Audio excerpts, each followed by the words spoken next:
Book 1 Concerning Discipline. The first and second chapter, The Life of a King and the End of Sciences. Anvikshaki, the triple Vedas, Varta and Dandaniti are what are called the four sciences. The school of Manu hold that there are only three sciences, the triple Vedas, Varta and the science of government, inasmuch as the science of Avikshaki is nothing but a special branch of Vedas. The school of Brihaspati say that there are only two sciences, Varta and the science of government, inasmuch as the triple Vedas are merely an abridgment, for a man experienced in affairs are temporal. The school of Usanas declare that there is only one science, and that the science of government, for they say it is in that science that all other sciences have their origin and end. But Kautilya holds that four and only four are the sciences, wherefore it is from these sciences that all that concerns righteousness and wealth is learnt, therefore they are so called. Avikshaki comprises the philosophy of Sankhya, Yoga and Lokayata. Righteous and unrighteous act are learnt from the triple Vedas, wealth and non-wealth from Varta, the expedient and the inexpedient, as well as potency and impotency from the science of government. When seen in the light of these sciences, the science of Avikshaki is most beneficial to the world, keeps the mind steady and firm in weal and woe alike, and bestows excellence of foresight, speech and action. Light to all kinds of knowledge, easy means to accomplish all kinds of acts, and receptacle of all kinds of virtues, in the science of Avikshaki ever held to be. The third chapter, End of Sciences. Determination of the place of the triple Veds. The three Veds, Sam, Rig, Yajur, constitute the triple Veds. These together with Atharva Ved and the Itihasa Ved are known as the Vedas. Phonetics, ceremonial injections. Grammar, glossarial explanation of obscure Vedic terms. Prosody and astronomy form the Angas, as the triple Vedas definitely determine the respective duties of the four castes and of four orders of religious life. They are the most useful. The duty of the Brahman is to study, is teaching, performance of sacrifice, officiating in others, sacrificial performance, and the giving and the receiving of gifts. That of a Kshatriya is study, performance of sacrifice, giving gifts, military occupation, and protection of life. That of a Vaishya is study, performance of sacrifice, giving gifts, agriculture, cattle breeding, and trade. That of a Shudra is serving of twice pond, agriculture, cattle breeding, and trade, the profession of artisans and court parts. The duty of a householder is earning livelihood by his own profession. Marriage among his equals of different ancestral rishis, intercourse with his wedded wife, after her monthly ablution, gifts to gods, ancestors, guests, and servants, and the eating of the remainder. That of a student, who is known as a brahmachari, is learning the Veds, fire worship, ablution, and devotion to his teacher, even at the cost of his own life, or in the absence of his teacher, to the teacher's son, or to an elder classmate. That of Vanaprastha is observance of chastity, sleeping on the bare ground, keeping twisted locks, wearing deer skin, fire worship, ablution, worship of gods, ancestors and guests, and living upon food stuffs procurable in forests. That of an ascetic retired from the world is complete control of the organs of sense, abstaining from all kinds of work, disowning money, keeping from society, begging in many places, dwelling in forests, and purity, both internal and external. Harmlessness, truthfulness, purity, freedom from spite, abstinence from cruelty, and forgiveness are duties common to all. The observance of one's own duty leads one to Swarga and infinite bliss. When it is violated, the world will come to an end owing to confusion of castes and duties. Hence, the king shall never allow people to swerve from their duties. From whoever upholds his duty, ever adhering to the customs of the Aryas and following the rules of caste and divisions of religious life, will surely be happy both here and hereafter. For the world, when maintained in accordance with injunctions of the triple Veds, will surely progress but never perish. Chapter 4, The End of Sciences, from Varta and Dandaniti.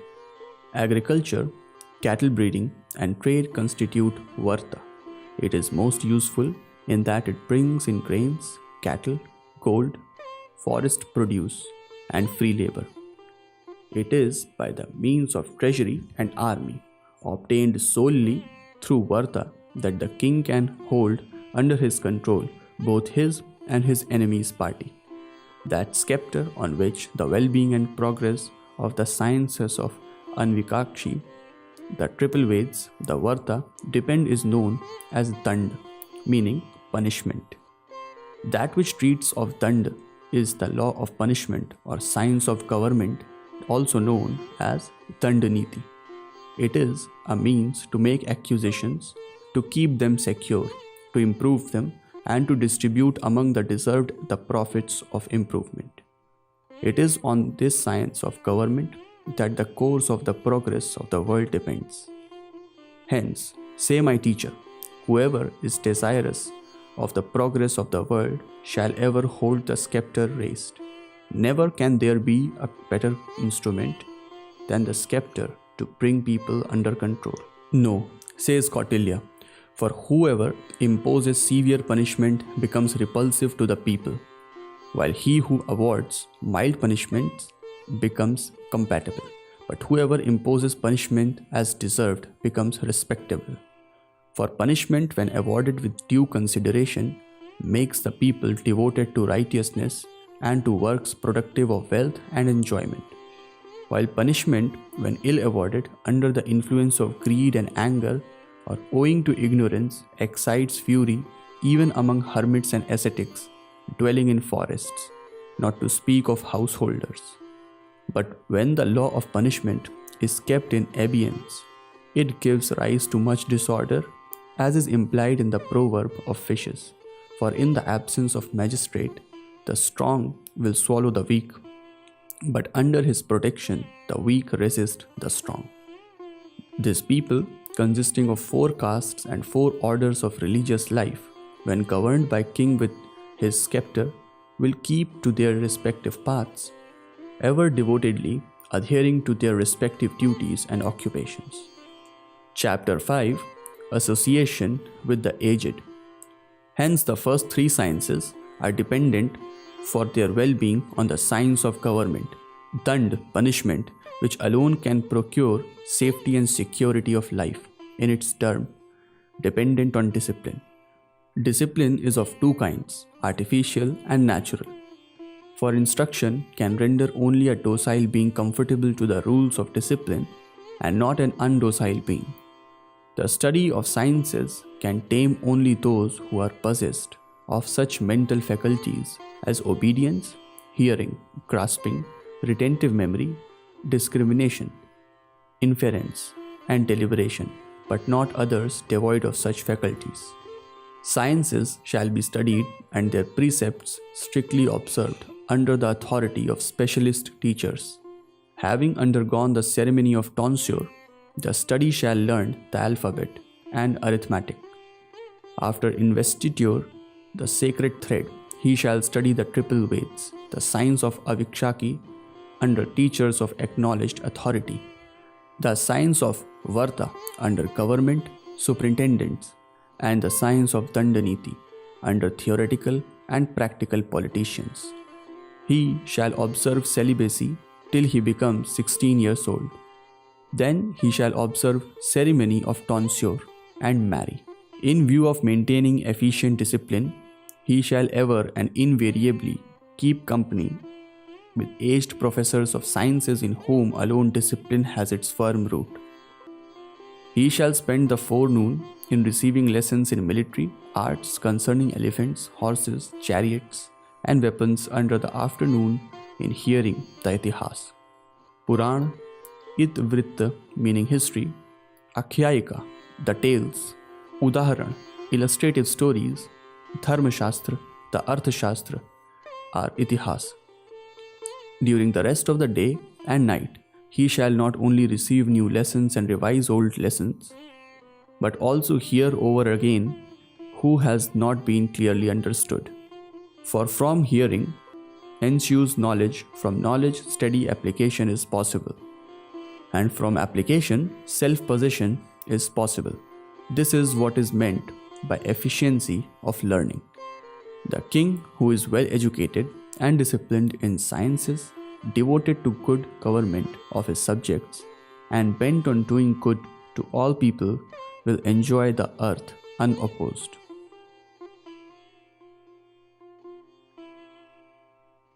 Chapter 6. Restraint of the organs of sense.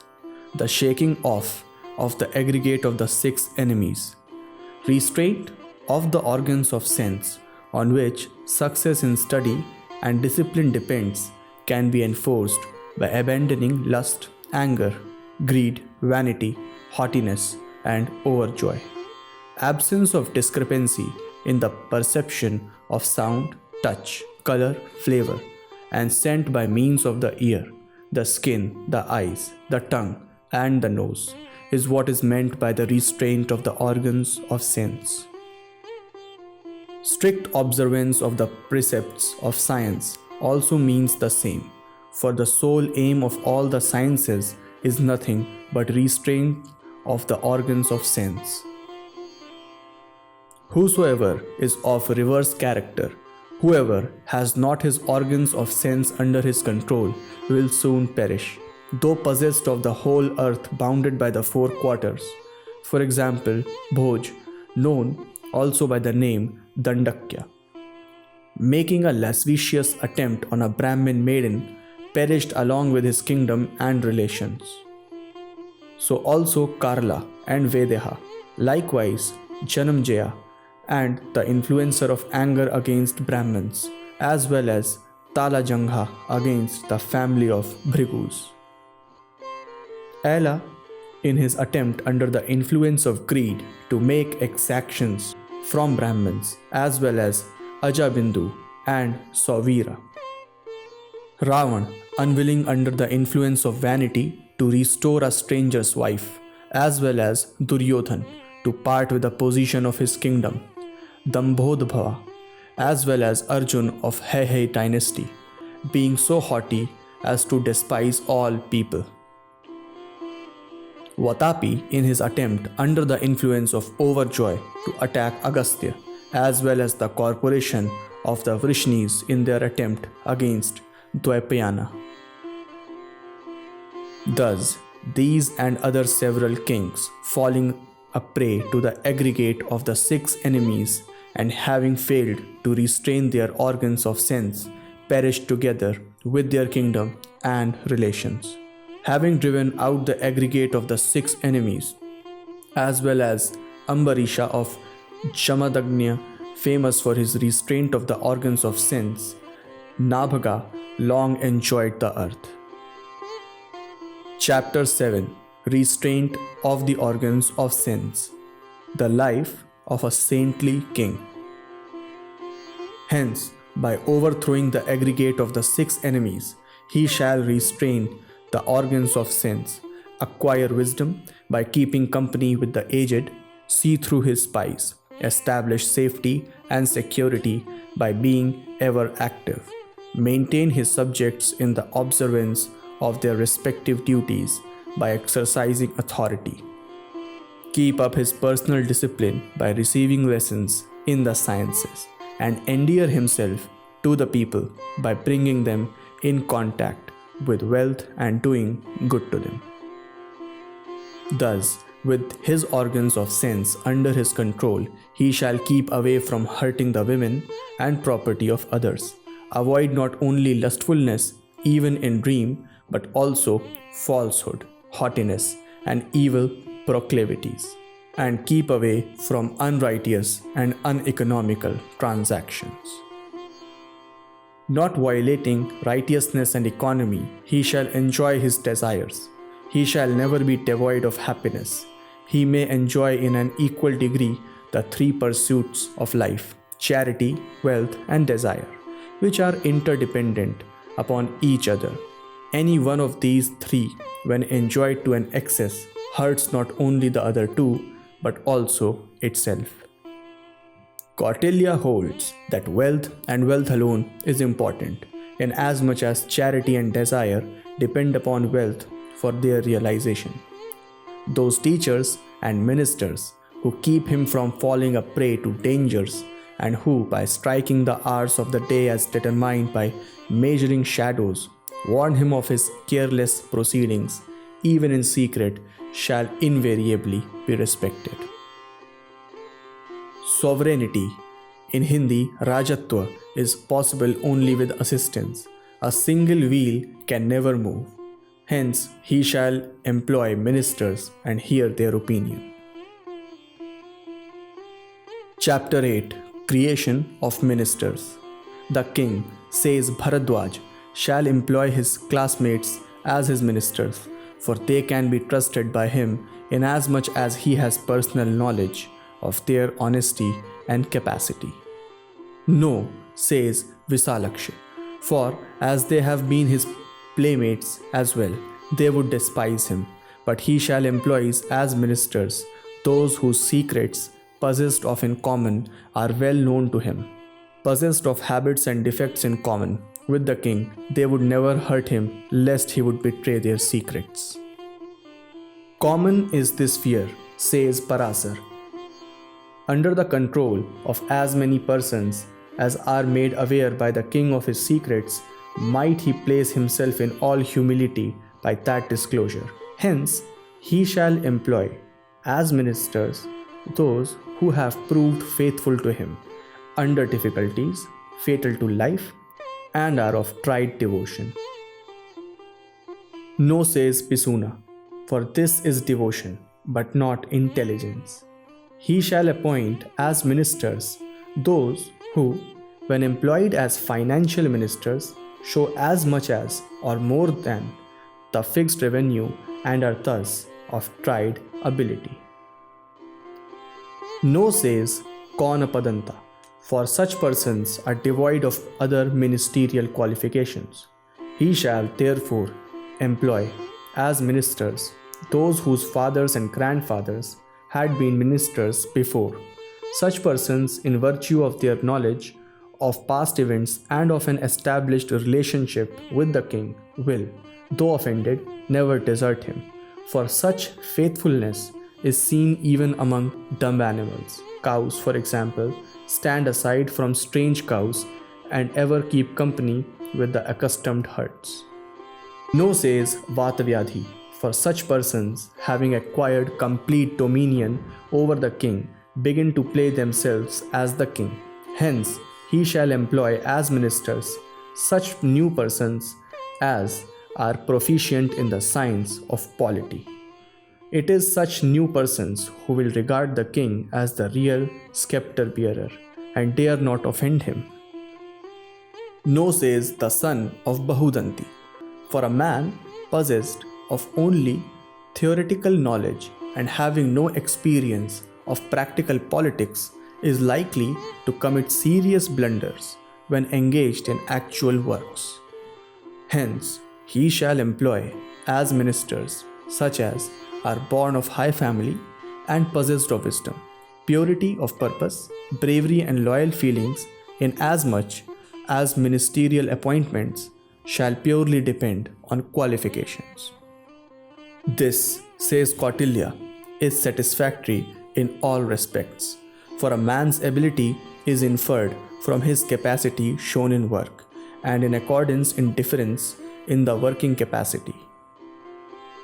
Having divided the spheres of their powers and definitely taken into consideration the place and time, where and when they have to work, such persons shall be employed not as counselors but as ministerial officers. Chapter 9: The creation of counselors and priests. Native, born of high family, influential, well trained in arts, possessed of foresight, wise, of strong memory, bold, eloquent, skillful, intelligent, possessed of enthusiasm, dignity, and endurance, pure in character, affable, firm in loyal devotion, endowed with excellent conduct, strength, health, and bravery, free from procrastination and fickle-mindedness, affectionate, and free from such qualities as excite hatred and enmity. These are the qualifications of a ministerial officer, Amatya Sampat, such as are possessed of one half or one quarter of the above qualifications come under middle and low ranks. Of these qualifications, native birth and influential position shall be ascertained from reliable persons, educational qualifications from professors of equal learning, theoretical and practical knowledge, foresight, retentive memory, and affability shall be tested from successful application in works, eloquence, skillfulness, and flashing intelligence from power shown in narrating stories, Katyokeshu, in conversation, endurance, enthusiasm, and bravery in troubles, purity of life, friendly disposition, and loyal devotion by frequent association, conduct, strength, health, dignity, and freedom from indolence and fickle-mindedness shall be ascertained from their intimate friends, and affectionate and philanthropic nature by personal experience. The works of a king may be visible, invisible, and inferential. That which he sees is visible, and that which he is taught by another is invisible. An inference of the nature of what is not accomplished from what is accomplished is inferential. As works do not happen to be simultaneous, are various in form, and pertain to distant and different localities, the king shall, in view of being oppressed of time and place, depute his ministers to carry them out. Such is the work of ministers. Him whose family and character are highly spoken of, who is well educated in the Veds and the 6 Angas, is skillful in reading, portents providential or accidental, is well versed in the science of government, and who can prevent calamities, providential or human, by performing such expiatory rites as are prescribed in the Atharva Ved, the king shall employ as high priest. As a student his teacher, a son his father, and a servant his master, the king shall follow him. The Kshatriya breed, which is brought up by Brahmins, is charmed with the counsels of good counselors, and which faithfully follows the precepts of the Shastras, becomes invisible and attains success, though unaided with weapons. Chapter 10: Ascertaining by temptations purity or impurity in the character of ministers. Assisted by his prime minister and his high priest, the king shall, by offering temptations, examine the character of ministers appointed in government departments of ordinary nature. The king shall dismiss a priest who, when ordered, refuses to teach the Veds to an outcast person or to officiate in a sacrificial performance undertaken by an outcast person. Then the dismissed priest shall, through the medium of spies, under the guise of classmates, instigate each minister, one after another, saying on oath, The king is unrighteous. Well, let us set up in his place another king who is righteous, or who is born of the same family as of this king, or who is kept imprisoned, or a neighboring king of his family and of self-sufficient, or a wild chief, or an upstart. This attempt is to the liking of all of us. What dost thou think? If anyone or all of the ministers refuse to acquiesce in such a measure, he or they shall be considered pure. This is what is called religious allurement. A commander of the army dismissed from service for receiving condemnable things may, through the agency of spies, under the guise of classmates, incite each minister to murder the king, in view of acquiring immense wealth, each minister being asked. This attempt is to the liking of all of us. What dost thou think? If they refuse to agree, they are to be considered pure. This is what is termed monetary allurement. A woman spy, under the guise of an ascetic and highly esteemed in the harem of the king, may allure each prime minister one after another, saying, "The queen is enamored of thee and has made arrangements for thy entrance into her chamber." Besides this, there is also the certainty of large acquisitions of wealth. If they discard the proposal, they are pure. This is what is styled love allurement. With the intention of sailing on a commercial vessel, a minister may induce all other ministers to follow him. Apprehensive of danger, the king may arrest them all.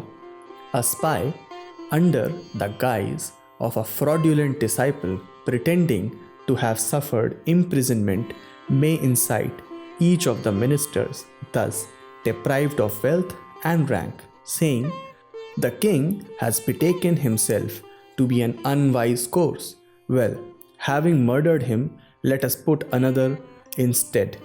We all like this. What dost thou think?" If they refuse to agree, they are pure.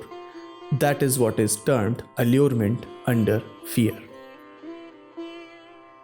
Of these tried ministers, those whose character has been tested under religious allurement shall be employed in civil and criminal courts. Those whose purity has been tested under monetary allurements shall be employed in the work of a revenue collector and chamberlain.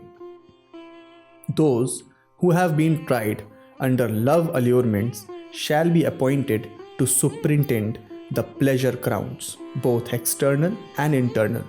Those who have been tested by allurements under fear shall be appointed to immediate service. And those whose character has been tested under all of allurements shall be employed as prime minister, while those who are proved impure under one or all of these allurements shall be appointed in mines, timber and elephant forests and manufacturers. Teachers have decided that in accordance with ascertained purity, the king shall employ in corresponding works those ministers whose character has been tested under the three pursuits of life: religion, wealth and love, and under fear. Never in the view of Kautilya shall the king make himself or his queen an object of testing the character of his counselors, nor shall he vitiate the pure like water with poison. Sometimes the prescribed medicine may fail to reach the person of moral disease. The mind of the valiant, though naturally kept steadfast, may not, when once vitiated and repelled under the four kinds of allurements, return to and recover its original form. Hence, having set up an external object as the butt for all the four kinds of allurements, the king shall, through the agency of spies, find out the pure or impure character of his ministers. Chapter 11. The Institution of Spies. Assisted by the council of his ministers, tried under espionage, the king shall proceed to create spies. Spies under the guise of a fraudulent disciple, a recluse, a householder, a merchant, an ascetic, practicing austerities, a classmate or a colleague, a firebrand, a poisoner, and a mendicant woman. A skillful person capable of guessing the mind of others is a fraudulent disciple. Having encouraged such a spy with honor and money rewards, the minister shall tell him, "Sworn to the king and myself, thou shalt inform us of whatever wickedness thou findest in others." One who is initiated in asceticism and is possessed by foresight and pure character is a recluse. This spy, provided with much money and many disciples, shall carry on agriculture, cattle rearing, and trade on the lands allotted to him for the purpose. Out of the produce and profits thus acquired, he shall provide all ascetics with subsistence, clothing, and lodging, and sending on espionage such among those under his protection as are desirous to earn a livelihood, ordering each of them to detect a particular kind of crime committed in connection with the king's wealth and to report of it when they come to receive their subsistence and wages. All the ascetics shall severally send their followers on similar errands. A cultivator, fallen from his profession, but possessed of foresight and pure character, is termed a householder spy. This spy shall carry on the cultivation of lands allotted to him for the purpose, and maintain cultivators, etc., as before. A trader, fallen from his profession, but possessed of foresight and pure character, is a merchant spy. This spy shall carry on the manufacture of merchandise on lands allotted to him for the purpose, etc., as before. A man with shaved head, a braided hair, and desirous to earn livelihood is a spy under the guise of an ascetic practicing austerities. Such a spy, surrounded by a host of disciples and shaved head or braided hair, may take his abode in the suburbs of a city and pretend as a person barely living on a handful of vegetables or meadow grass, taken once in the interval of a month or two, but he may take in secret his favorite foodstuffs. Merchant spies, pretending to be his disciples, may worship him as one possessed of preternatural powers. His other disciples may widely proclaim that this ascetic is an accomplished expert of preternatural powers. Regarding those persons who, desirous of knowing their future, throng to him, he may, through palmistry, foretell such future events as he can ascertain by the nods and signs of his disciples concerning the works of high-born people of the country, small profits, destruction by fire, fear from robbers, and execution of the seditious, rewards for the good, forecast of foreign affairs, saying, "This will happen today, that tomorrow, and that this king will do." Such assertions of the ascetic, his disciple, shall corroborate. He shall also foretell not only the rewards which persons possessed of foresight, eloquence, and bravery are likely to receive at the hands of the king, but also probable changes in the appointments of ministers. The king's ministers shall direct his affairs in conformity to the forecast made by the ascetic. He shall appease the offer of wealth and honor those whose have had some well-known cause to be disaffected, and impose punishments in secret on those who are for no reason disaffected, or who are plotting against the king.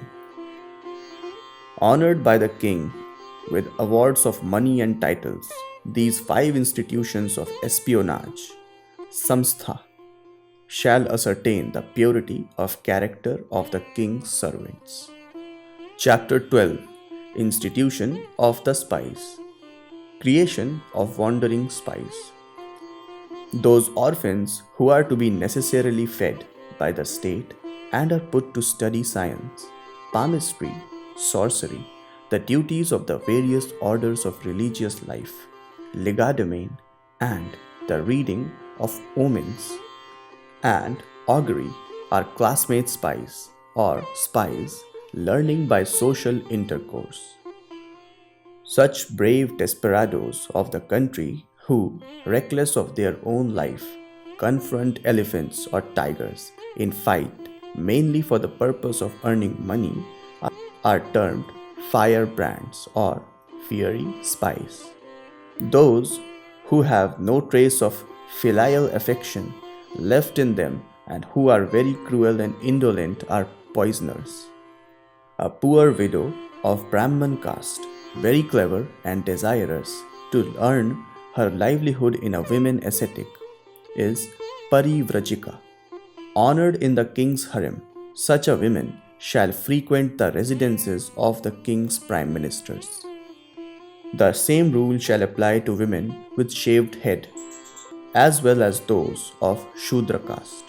All these are wandering spies, sancharaha. Of these spies, those who are of good family, loyal, reliable, well trained in the art of putting on disguises appropriate to countries and trades, and possessed of knowledge of many languages and arts, shall be sent by the king to espy in his own country the movements of his ministers, priests, commanders of the army, the heir apparent, the doorkeepers, the officer in charge of the harem, the magistrate, the collector general, the chamberlain, the commissioner, the city constable, the officer in charge of the city, the superintendent of transactions, the superintendent of manufacturers, the assembly of councillors, heads of departments, the commissary general, and officers in charge of fortifications, boundaries, and wild tracts. Fiery spies, such as are employed to hold the royal umbrella, vase, fan, and shoes, or to attend to the throne, chariot, and conveyance, shall espy the public character of these officers. Classmate spies shall convey this information to the institutes of espionage. Poisoners, such as a sauce maker, a cook, procurer of water for bathing, shampooer, the spreader of bed, a barber, toilet maker, a water servant, servants such as have taken the appearance of a humpbacked person, a dwarf, a pygmy, the dumb, the deaf, the idiot, the blind, artisans such as actors, dancers, singers, players on musical instruments, buffoons, and a bard, as well as women, shall espy the private character of those officers. A mendicant women shall convey this information to the institution of espionage. The immediate officers of the institutes of espionage shall, by making use of signs or writing, set their own spies in motion. Neither the institutes of espionage nor they shall know each other. If a mendicant woman is stopped at the entrance, the line of doorkeepers, spies under the guise of father and mother, women artisans, court bards, or prostitutes, under the pretext of taking in musical instruments, or through cipher writing, or by means of signs, convey the information to its destined place. Spies of the institutes of espionage may suddenly go out under the pretext of long-standing disease or lunacy, or by setting fire, or by administering poison. When the information thus received from these three different sources is exactly the same, it shall be held reliable. If they, the three sources, frequently differ, the spies concerned shall either be punished in secret or dismissed. Those spies who are referred to in Book 4, removal of thorns, shall receive their salaries from those kings with whom they live as servants. But when they aid both the states in the work of catching hold of robbers, they shall become recipients of salaries from both the states. Those whose sons and wives are kept shall be made recipients of salaries from two states and considered as under the mission of enemies. Purity of character of such persons shall be ascertained through persons of similar profession. Thus, with regard to kings who are inimical, friendly, intermediate, of low rank, or neutral, and with regard to their 18 government departments, spies shall be set in motion. The hump-backed, the dwarf, the eunuch, women of accomplishments, the dumb, the various grades of mlecha caste shall be spies inside their houses. Merchant spies inside forts, saints and ascetics, in the suburbs of forts, the cultivator and the recluse in country parts, herdsmen in the boundaries of the country, in forests, forest dwellers, shramanas, the chiefs of wild tribes, shall be stationed to ascertain the movements of enemies. All these spies shall be very quick in the dispatch of their work. Spies set up by foreign kings shall also be found out by local spies, spies by spies of like profession. It is the institutes of espionage, secret or avowed, that set spies in motion. Those chiefs whose inimical design has been found out by the spies supporting the king's cause shall, in view of affording opportunity to detect the spies of foreign kings, be made to live on the boundaries of the states. Chapter 13, Protection of Parties for or against one's own cause in one's own state. Having set up spies over his prime ministers, the king shall proceed to espy both citizens and country people. Classmate spies formed as opposing factions shall carry on disputations in places of pilgrimage, in assemblies, houses, corporations, and amid congregations of people.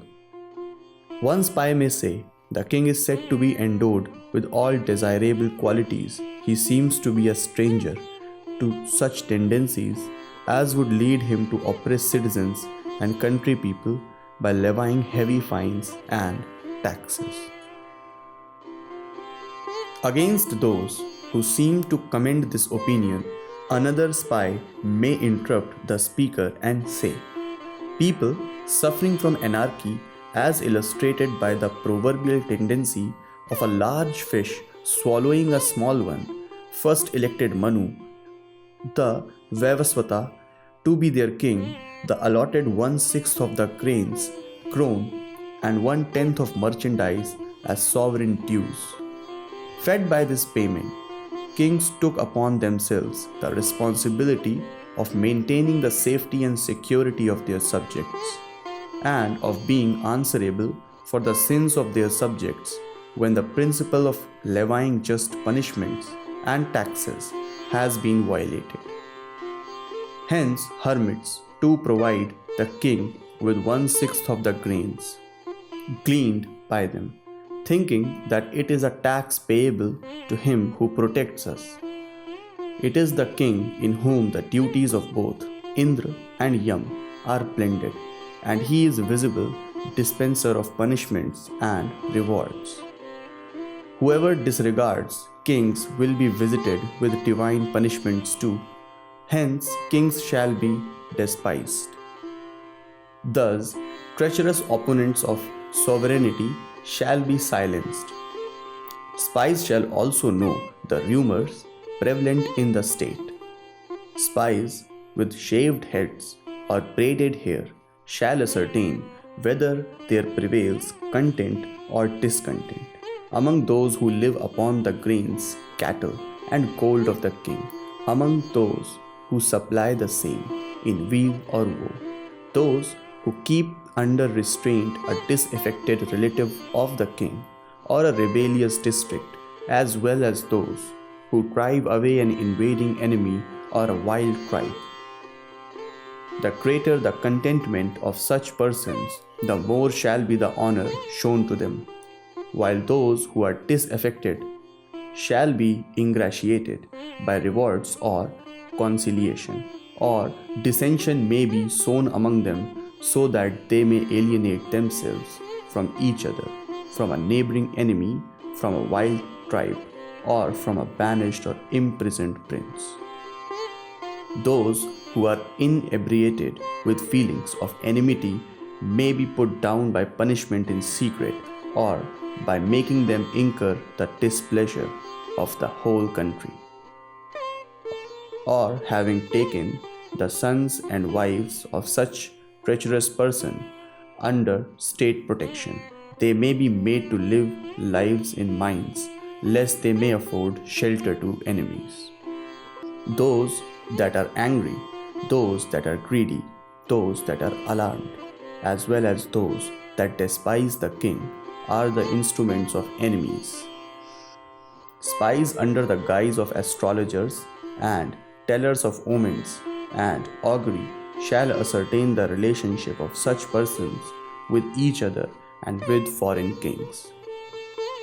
Honors and rewards shall be conferred upon those that are contented, while those that are disaffected shall be brought round by conciliation, by gifts, or by sowing dissension, or by punishment. Thus, in his own state, a wise king shall guard factions among his people, friendly or hostile, powerful or powerless, against the intrigue of foreign kings. Chapter 14. Winning over factions for or against an enemy's cause in an enemy's state. Protection of parties for or against one's cause in one's own state shall be dealt with. Similar measures in connection with parties in a foreign state are to be treated of. Those who are deluded with false promise of large rewards, those of whom one party, those equally skillful as another party in artistic work or in turning out productive or beneficial works, is slighted by bestowing larger rewards on its rival party. Those who are harassed by courtiers, those who are invited to be slighted, those who are harassed by banishment, those who in spite of their large outlay of money have failed in their undertakings, those who are prevented from the exercise of rights or from taking possession of their inheritance, those who have fallen from their rank and honors in government services, those who are shoved to the corner by their own kinsmen, those whose women are violently assaulted, those who are thrown in jail, those who are punished in secret, those who are warned of their misdeeds, those whose property has been wholly confiscated, those who have long suffered from imprisonment, those whose relatives are banished. All these come under the group of provoked persons. He who has fallen a victim to misfortune by his own misdeeds, he who is offended, he whose sins deeds are brought to light, he who is alarmed at the award of punishment on a man of like guilt, he whose lands have been confiscated, he whose rebellious spirit is put down by coercive measures, he who as a superintendent of all government departments has suddenly amassed a large amount of wealth, he who as a relative of such a rich man aspires to inherit his wealth, he who is disliked by the king, and he who hates the king, all these come under the group of persons alarmed. He who is impoverished, he who has lost much wealth, he who is niggardly, he who is addicted to evil propensities, he who is engaged in dangerous transactions, all these constitute the group of ambitious persons.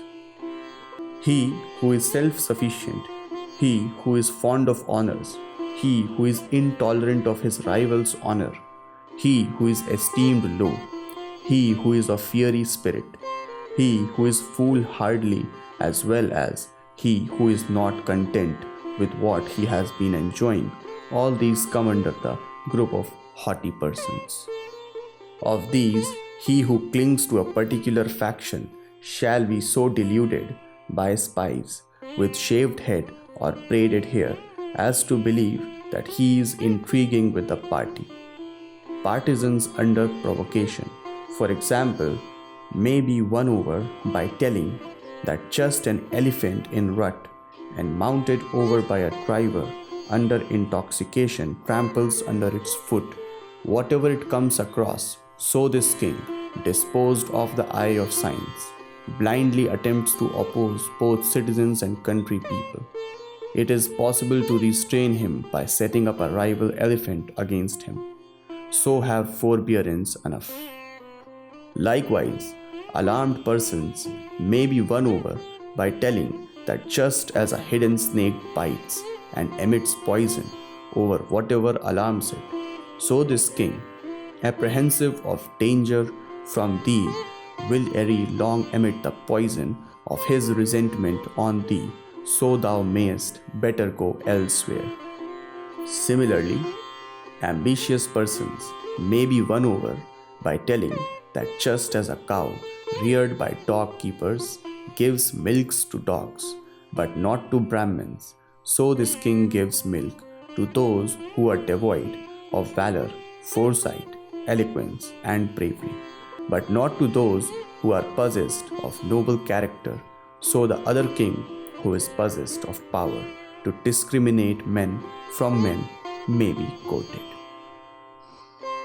In like manner, haughty persons may be won over by telling that just as a reservoir of water belonging to Chandalas is serviceable only to Chandalas, but not to others, so this king of low birth confers his patronage only on low-born people, but not on Aryas. So this king of low birth confers his patronage only on low-born people, but not on Aryas like thee. So the other king, who is possessed of power to distinguish between men and men, may be courted. All these disaffected persons, when acquiescing to the above proposals, may be made a solemn compact to form a combination together with the spies to achieve their end. Likewise, friends of foreign king may also be won over by means of persuasion and rewards, while implicable enemies may be brought round by sowing dissensions, by threats, and by pointing out the defects of their master. Chapter 15. The Business of Council Meeting. Having gained a firm hold on the affection of both local and foreign parties, both in his own and enemy's state, the king shall proceed to think of administrative measures. All kinds of administrative measures are preceded by deliberations in a well-formed council. The subject matter of a council shall be entirely secret, and deliberations in it shall be so carried that even birds cannot see them. For it is said that the secrecy of councils was divulged by parrots, minas, dogs, and other low creatures of mean birth.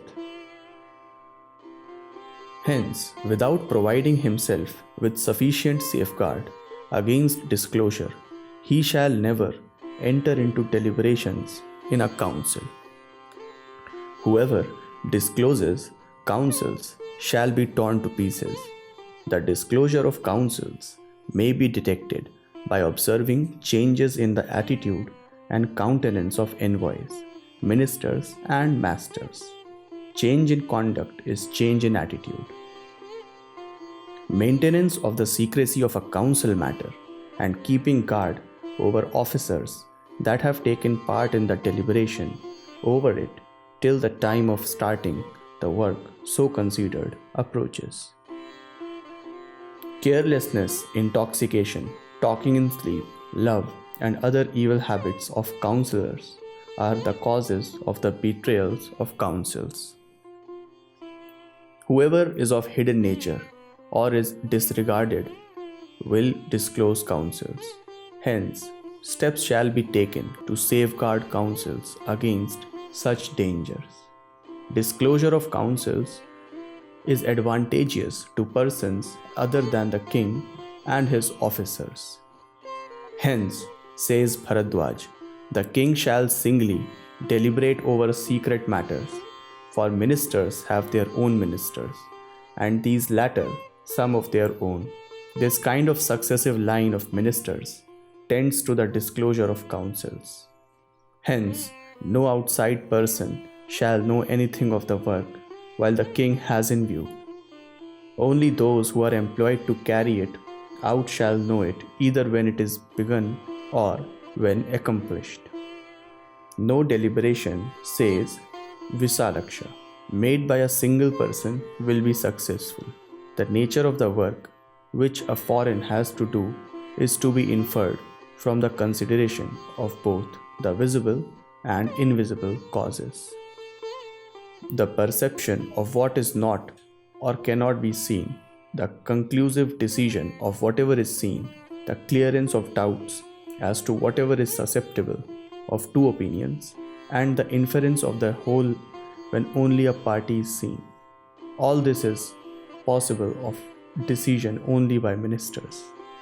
Hence, he shall sit at deliberation with persons of wide intellect. He shall despise none, but hear the opinions of all. A wise man shall make use of even a child's sensible utterance. This is, says Parasar, ascertaining the opinions of others, but not keeping the counsels.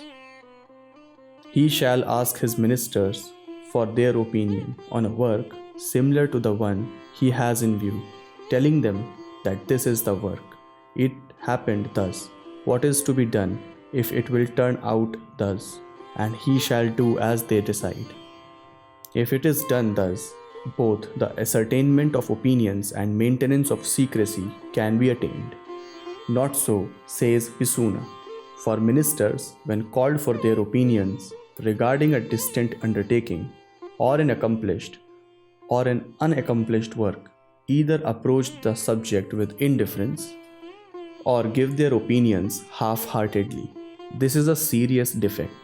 Hence, he shall consult such persons as are believed to be capable of giving decisive opinion regarding those works about which he seeks for advice. If he consults thus, he can secure good advice as well as secrecy of counsel. Not so, says Kautilya, for this is infinite and endless. He shall consult 3 or 4 ministers. Consultation with a single minister may not lead to any definitive conclusion in cases of complicated issues. A single minister proceeds willfully and without restraint. In deliberating with 2 ministers, the king may be overpowered by their combined action or imperiled by their mutual dissension. But with 3 or 4 ministers, he will not come to any serious grief, but will arrive at satisfactory results. With ministers more than 4 in number, he will have to come to a decision after a good deal of trouble, nor will secrecy of counsel be maintained without much trouble. In accordance with the requirements of place, time, and nature of the work in view, he may, as he deems it proper, deliberate with 1 or 2 ministers or by himself. Means to carry out works, command of plenty of men, and wealth allotment of time and place, remedies against dangers, and final success are the 5 constituents of every council deliberation. The king may ask his ministers for their opinion, either individually or collectively, and ascertain their ability by judging over the reasons they assign for their opinions. He shall lose no time when the opportunity waited for arrives nor shall he sit long at consultation with those whose parties he intends to hurt. The school of Manu say that the assembly of ministers shall be made to consist of 12 members. The school of Brihaspati say that it shall consist of 16 members. The school of Pusanas say that it shall consist of 20 members. But Kautilya holds that it shall consist of as many members as the need of his dominion require. Yatha samarthyam. Those ministers shall have to consider all that concerns the parties of both the king and his enemy. They shall also set themselves to start the work that is not yet begun, to complete what has begun, to improve what has been accomplished, and to enforce strict obedience to orders. He shall supervise works in company with his officers that are near, and consult by sending writs those that are near. 1,000 sages form Indra's assembly of ministers. They are his eyes. Hence, he is called 1,000-eyed, though he possesses only 2 eyes. In works of emergency, he shall call both his ministers and the assembly of ministers, and tell them of the same. He shall do whatever the majority of the members suggest, or whatever course of action leading to success they point out. And while doing my work, none of his enemies shall know his secret, but he shall know the weak points of his enemy. Like a tortoise, he shall draw in his limbs that are stretched out. Just as balls of meal offered to ancestors by a person not learned in the Veds are unfit to be eaten by wise men, so whoever is not well versed in sciences shall be unfit to hear of council deliberations. Chapter 16. The Mission of Envoys. Whoever has succeeded as a counselor in an envoy, whoever possesses ministerial qualification, is a charge d'affaires. Whoever possesses the same qualifications, less by 1/4, is an agent entrusted with a definite mission. Whoever possesses the same qualifications, less by 1/2, is a conveyor of royal writs. Having made excellent arrangements for carriage, conveyance, servants, and subsistence, he, an envoy, shall start on his mission, thinking that the enemy shall be told thus, the enemy will say thus, this shall be the reply to him, and thus he shall be imposed upon. The envoys shall make friendship with the enemy's officer, such as those in charge of wild tracts, of boundaries, of cities, and of country parts. He shall also contrast the military stations, sinews of war, and strongholds of the enemy with those of his own master. He shall ascertain the size and area of forts and of the state, as well as strongholds of precious things and assailable and unassailable points. Having obtained permission, he shall enter into the capital of the enemy and state the object of the mission as exactly as entrusted to him, even at the cost of his own life. Brightness in the tone, face, and eyes of the enemy, respectful reception of the mission, inquiry about the health of friends, taking part in the narration of virtues, giving a seat close to the throne, respectful treatment of the envoy, remembrance of friends, closing the mission with satisfaction. All these shall be noted as indicating the good graces of the enemy and the reverse his displeasure. A displeased enemy may be told, messengers are the mouthpieces of kings, not only of thyself, but of all. Hence, messengers who, in the face of weapons raised against them, have to express their mission as exactly as they are entrusted with, do not, though outcasts, deserve death. Where is then reason to put messengers of Brahman caste to death? This is another speech. This delivery of the speech verbatim is the duty of the messengers. Not puffed with the respects shown to him, he shall stay there till he is allowed to depart. He shall not care for the mightiness of the enemy, shall strictly avoid women and liquor, shall take bed single, for it is well known that the intentions of envoys are ascertained while they are asleep or under the influence of liquor. He shall, through the agency of ascetic and merchant spies, or through their disciples, or through spies under the disguise of physicians and heretics, or through recipients of salaries from two states, ascertain the nature of the intrigue prevalent among parties, favorably disposed to his own master, as well as the conspiracy of hostile factions, and understand the loyalty or disloyalty of the people to the enemy besides any assailable points.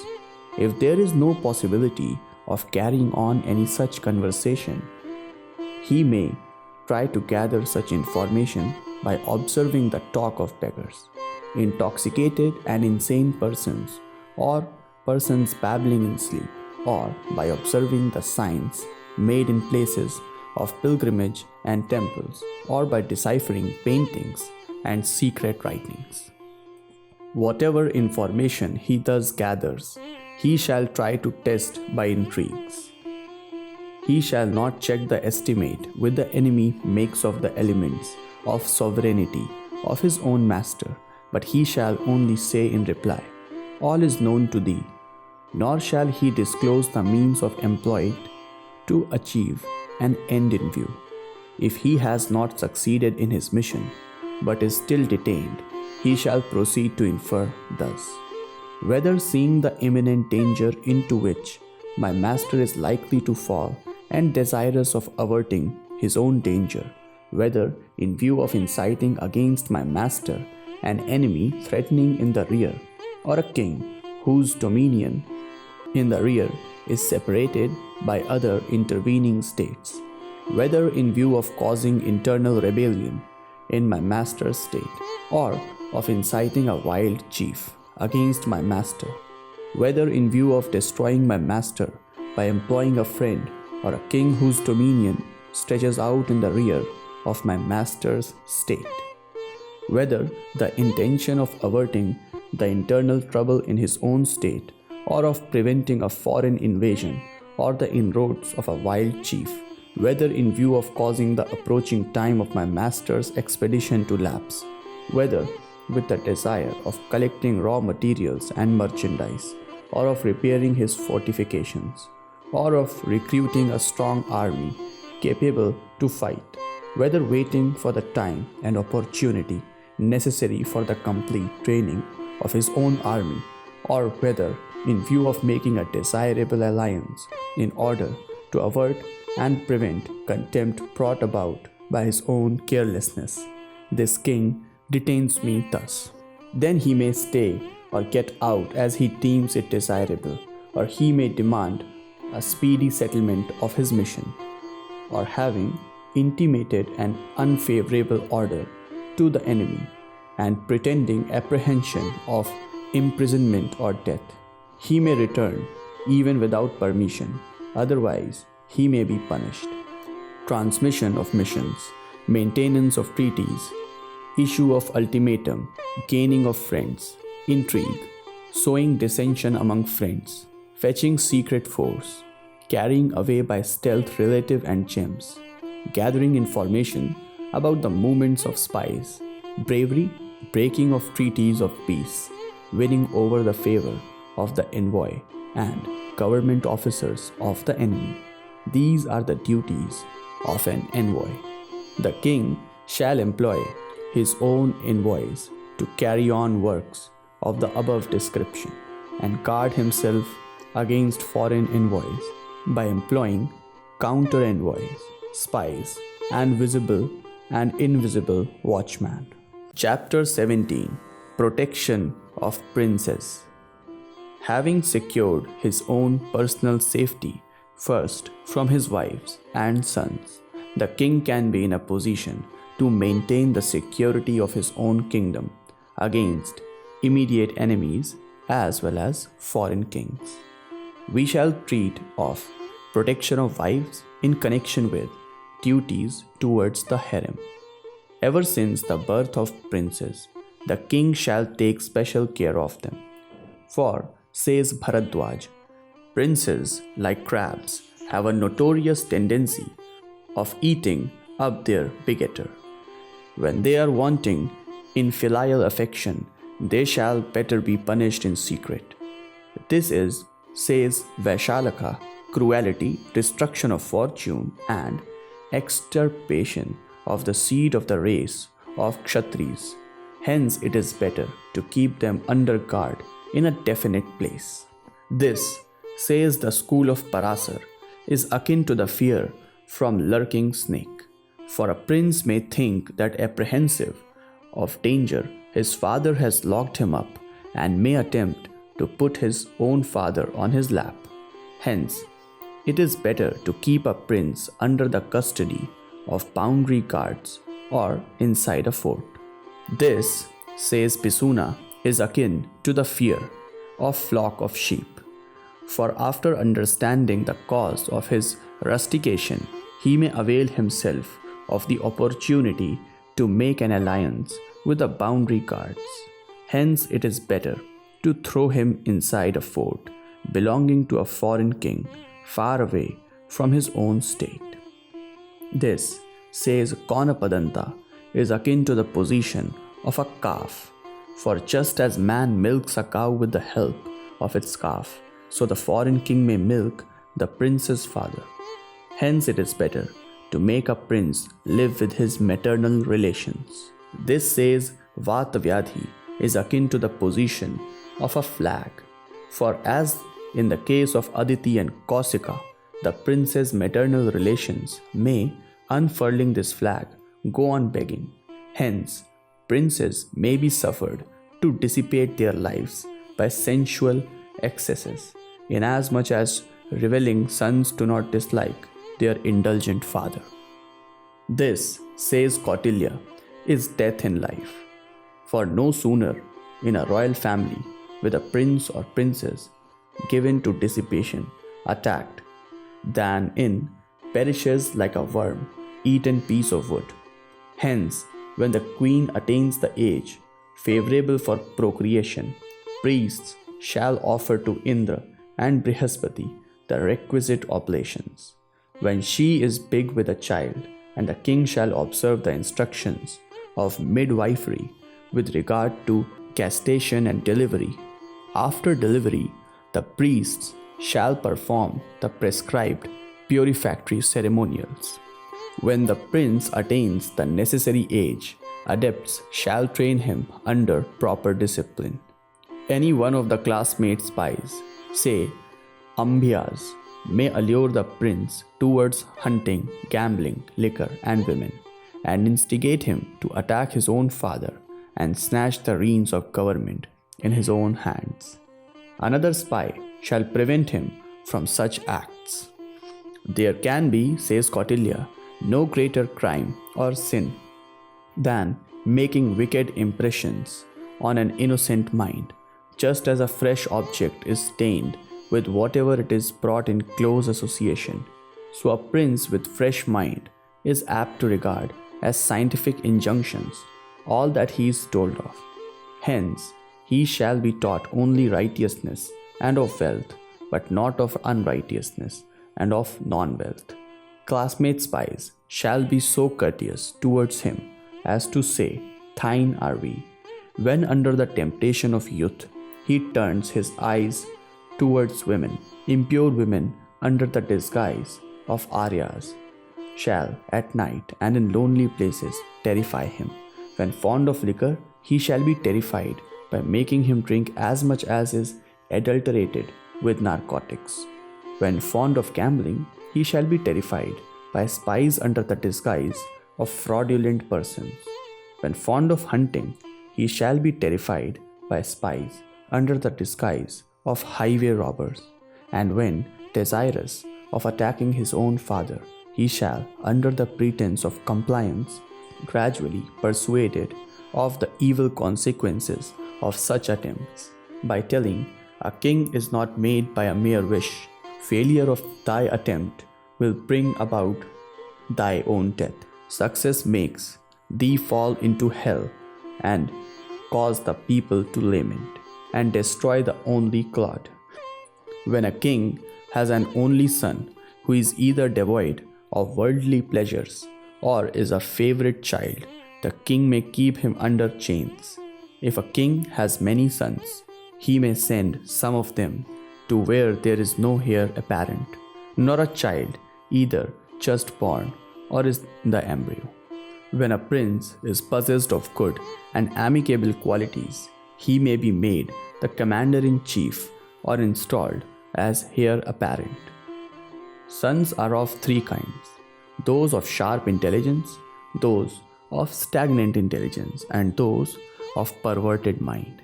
Whoever carries into practice whatever he is taught concerning righteousness and wealth is one of sharp intelligence.